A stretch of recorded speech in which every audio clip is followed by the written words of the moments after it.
కేంద్రంపై సీఎం రేవంత్ విమర్శలు అర్ధరహితమన్నారు కేంద్ర మంత్రి కిషన్ రెడ్డి. విదేశాంగ శాఖ అనుమతులు తీసుకున్నాకే విదేశీ పర్యటనలు చేయాలి అన్నారు. నిబంధనల ప్రకారమే విదేశాంగ శాఖ వ్యవహరించిందని, ఒక్కొక్కరి విషయంలో ఒక్కొక్క విధానం ఉండదు అని స్పష్టం చేశారు. నాకు రీసెంట్గా కెనడాకు రావాలని చెప్పి అక్కడ మినరల్ మినిస్టర్ రిక్వెస్ట్ చేయడం జరిగింది. నాకు కూడా రిజెక్ట్ చేశారు. రష్యా మైనింగ్ మినిస్టరు రావాలని చెప్పి అనుమతి అడిగినప్పుడు కూడా ఇప్పుడు ఉన్నటువంటి పరిస్థితుల్లో ఉద్రిక్త నేపథ్యంలో మనం ఇప్పుడు వెళ్ళడం మంచిది కాదని చెప్పి నాకు రిజెక్ట్ చేయడం జరిగింది.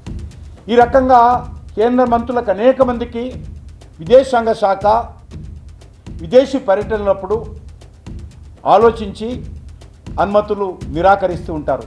ఇదేదో కొత్తదైనట్టు ఒక రేవంత్ రెడ్డి గారే అక్కడ పోయి ఏదో మరి ఉద్ధరిస్తారు కాబట్టి ఆయన నష్టం చేయాలనేటువంటి ఆలోచన కేంద్ర ప్రభుత్వానికి ఎప్పుడూ లేదు. మన దేశ విదేశాంగ విధానానికి ఆ వ్యక్తులతో చేసేటువంటి చర్చలు కానీ సమావేశాలు కానీ